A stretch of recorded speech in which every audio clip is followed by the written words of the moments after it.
Salut à tous, je suis trop contente de vous retrouver aujourd'hui. Comme vous avez pu voir dans le titre, on va parler de perte de poids et pas n'importe comment. On va arrêter de parler de régime, de restrictions alimentaires et de tout le blabla. On pose les bases, on oublie les régimes, on oublie les restrictions et on arrête de diaboliser la nourriture. C'est un ordre complètement. Tu arrêtes tout de suite, je te vois toi. Ensuite, tu vas me faire le plaisir de prendre ta petite balance et de la mettre au placard.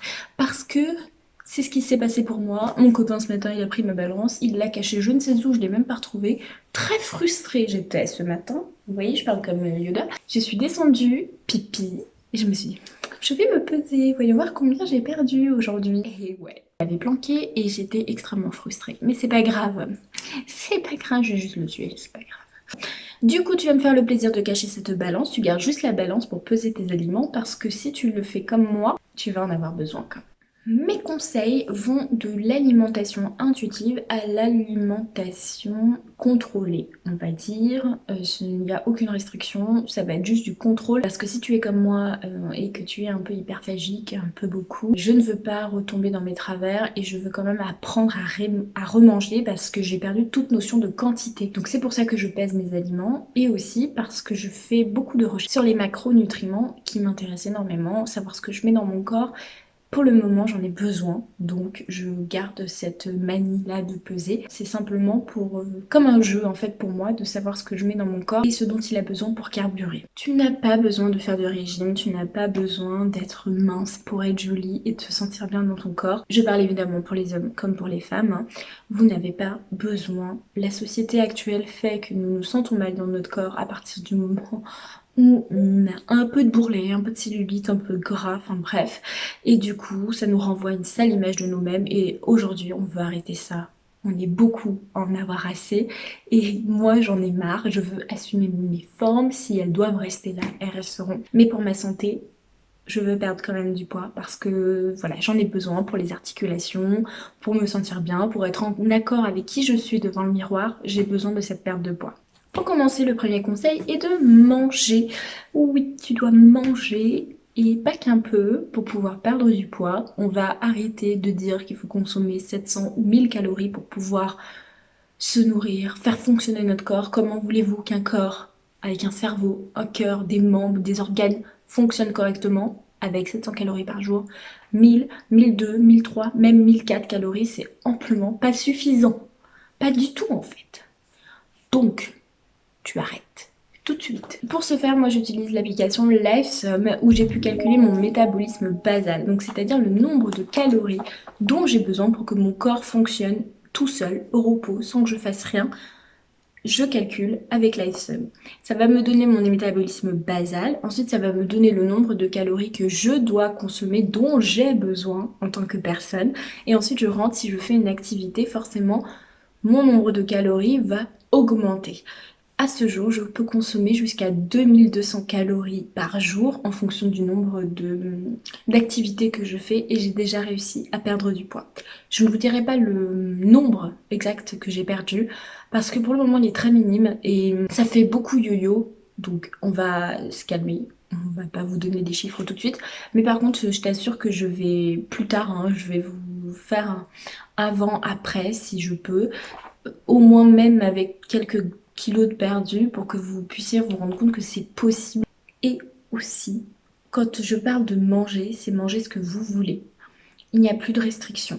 La seule chose qu'il va falloir contrôler, entre guillemets, c'est vos macronutriments pour que votre corps ait besoin de tout. En gros, les macronutriments, qu'est-ce que c'est? Ça va être tout ce qui est protéines, lipides et glucides. Votre corps a besoin de ces trois choses-là pour pouvoir continuer à bouger. Vous avez les micronutriments, tout ce qui va être vitamines apportées dans votre assiette. Je ne m'intéresse pas trop aux micronutriments parce que c'est trop compliqué pour moi pour le moment. J'ai seulement débuté et de commencer à m'intéresser aux macros. Donc pour le moment, je reste sur les macros et puis plus tard, je vais commencer à m'intéresser aux micronutriments. Pourquoi je continue de peser? Tout simplement parce qu'en tant qu'hyperphage, comme je vous le disais, j'ai besoin de savoir ce que je mets dans mon assiette et surtout de réapprendre à manger, de réapprendre la sensation de satiété. Ce que je fais, c'est que quand je me mets à table, je regarde la pendule et je me dis voilà, donc là tu as un quart d'heure pour manger ton plat, ensuite tu as 10 minutes pour manger ton dessert, Et entre temps, il faut que tu boives tant d'eau. Je me donne cette petite astuce que j'essaie de suivre, je ne les suis pas tout le temps. Comme je vous disais précédemment, il faut arrêter de diaboliser les aliments. Vous avez le droit de manger des chocolats, vous avez le droit de manger des frites, vous avez le droit de manger des burgers. Il suffit tout simplement que ça rentre dans votre programme, on va dire, du jour. Imaginez-vous que 100 calories de frites est égal à 100 calories d'haricots verts. Tout simplement, ils n'ont pas la même valeur nutritionnelle pour votre corps. Et vous n'allez pas leur apporter la même chose en donnant 100 grammes de frites.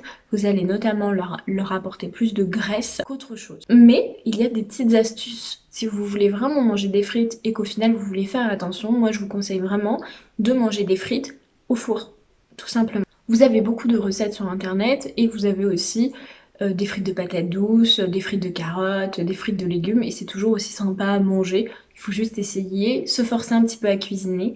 Et grâce en fait au fait de suivre les calories et sur l'application Lifesum, j'ai des recettes, des petites choses comme ça.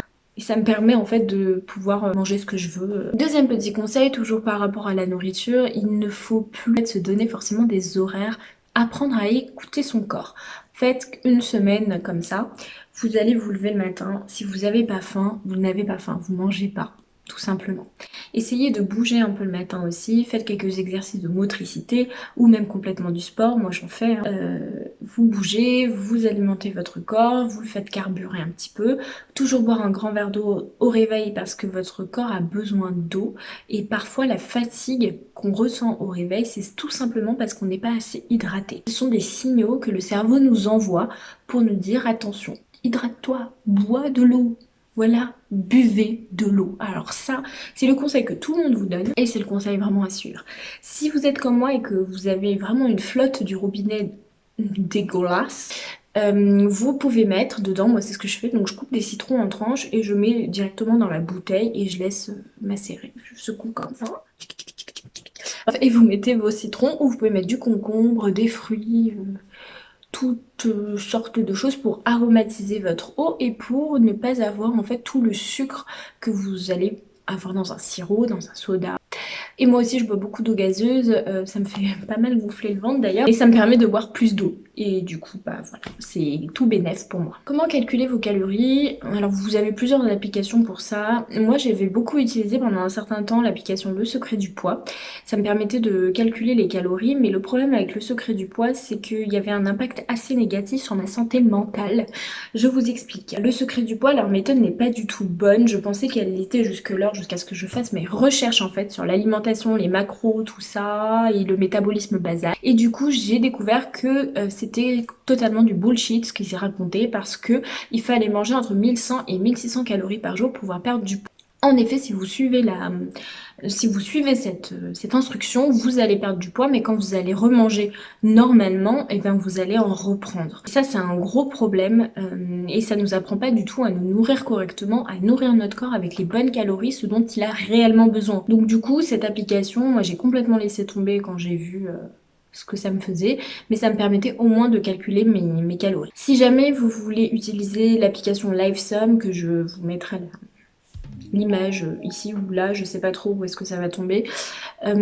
Si vous utilisez cette application, vous pourrez en fait, donc il y a une version payante, il y a une version gratuite, moi je me suis abonnée, mais vous pouvez au moins calculer votre métabolisme basal en mettant si vous faites une activité sportive ou pas, et ça va vous calculer en fonction de vous, de votre âge, de votre poids, enfin plein de facteurs différents, votre métabolisme, et vous saurez combien de calories vous pouvez manger dans la journée. Il faut pas non plus dire que c'est un régime ou une restriction ou trop de contrôle, il faut pas être obsédé par ça. Mon deuxième conseil, c'est de faire du sport. Je sais, ça pique, ça fait mal, mais il faut faire du sport. Clairement, bouger est très important pour votre santé. Vous pouvez très bien perdre du poids sans faire de sport. Vous pouvez très bien faire que l'alimentaire, il n'y a pas de problème. Mais comment vous dire que si vous vous musclez pas, vous risquez de perdre beaucoup de flotte et beaucoup de muscles du coup pendant votre rééquilibrage alimentaire. Le sport, ça va vous aider. En plus, mentalement, ça va vous apporter quelque chose de nouveau, ça va vous donner du peps. Moi, j'adore le faire le matin, par exemple. Bon, en ce moment, je le fais plus le soir, je sais pas pourquoi d'ailleurs. Je suis une grosse feignasse, mais le sport va vous aider, il va vous booster, il va vous apporter des endorphines qui vont parcourir votre corps, vous allez vous sentir serein. Namasté. C'est génial. En plus, vous allez pouvoir avoir plein de sports différents, peu importe ce que vous faites, de la marche rapide, de la course à pied, de la muscu. Le troisième conseil que je vais vous donner est d'arrêter de vous prendre la tête. Vous allez dire c'est bizarre parce que tu viens de nous dire que c'était bien de compter ses calories, de peser ses ingrédients, tout ça, tout ça. Oui, mais il faut quand même arrêter de penser que parce que vous allez être obsédé par cette perte de poids que ça va arriver. Plus vous allez y penser, moins vous allez vous concentrer sur autre chose, donc ça veut dire sur votre sport, sur plein d'activités que vous pouvez faire au quotidien, et vous allez vous rendre complètement ouf en fait. Plus de restrictions. Sachez que quand vous avez faim, toujours faim, c'est que vous avez sûrement pas mangé assez de protéines ou assez de glucides dans votre assiette. Si vous avez faim continuellement, c'est qu'il y a un problème dans votre rééquilibrage alimentaire. Le corps est très bien fait, il vous alerte quand il a faim. Il faut apprendre, c'est pour ça aussi que je vous parle d'alimentation intuitive en même temps que du contrôle. Parce que j'estime qu'il faut quand même suivre son corps et que si on n'a pas faim, on n'a pas faim. Alors, il ne faut pas vous imposer en fait des horaires. Ça c'est vraiment nouveau, c'est dans la société dans laquelle on vit, métro, boulot, dodo, des horaires de dîner, de petit déjeuner, etc. Vous n'êtes pas obligé de faire comme tout le monde et de manger à des heures strictes. Ensuite, pensez à vous faire plaisir régulièrement. Si jamais, moi par exemple, tout à l'heure, j'ai mangé du chocolat au lait avec des noisettes, j'adore ça. Avant, je n'arrivais pas à m'arrêter. Non, en plus de mon hyperphagie, hein, ça n'avait rien à voir, mais je n'arrivais pas à m'arrêter quand je mangeais un carré. Je mangeais les trois quarts, en fait, de la tablette de chocolat parce que je me faisais pas plaisir régulièrement. Et quand j'achetais une tablette de chocolat, je me disais, je vais tout manger d'un coup. En fait, mon inconscient devait se dire ça, je vais tout manger d'un coup parce que j'ai peur qu'il y en ait plus. Là, au contraire, une tablette de chocolat va pouvoir me faire une semaine parce que je vais prendre un carré par jour et très sérieusement, ça va me faire du bien au moral. Et je n'ai pas pris que ça. En dessert, à midi, j'ai pris une glace à l'eau. Bon, me jugez pas, j'aime ça les glaces à l'eau, d'accord? C'est rentré dans mon apport nutritionnel. À côté, j'ai mangé des pâtes avec des émincés de soja, des légumes. Et voilà, c'est juste que j'équilibre en fait en fonction de mes désirs et aussi ce dont mon corps a besoin. Voilà, je crois que j'ai tout dit. Vraiment, arrêtez de vous prendre la tête. Ça vaut pas le coup. Clairement, ça vaut vraiment pas le coup. On peut très bien être heureux en étant un peu enveloppé, un peu rond ou très très mince ou quoi que ce soit. Quels sont les défauts que vous trouvez? Vous êtes tous très beaux et vous prendre la tête n'accentuera que votre mal-être dans tous les cas. Regardez-vous dans un miroir, dites-vous des affirmations, que des bonnes choses et vous verrez ça fonctionne vraiment très bien. Et puis à côté, mettez en place des petites choses, des tout petits objectifs. Ne prenez pas un objectif de 40-50 kilos qui n'est pas réalisable pour le moment. Merci d'avoir suivi cette vidéo, je suis hyper contente d'avoir pu papoter un petit peu avec vous. N'oubliez pas de laisser un petit commentaire, un petit pouce en l'air et puis aussi si vous pouvez vous abonner, ça m'encouragerait. Et jusqu'à la prochaine fois, je vous fais plein de gros bisous et je vous dis à bientôt.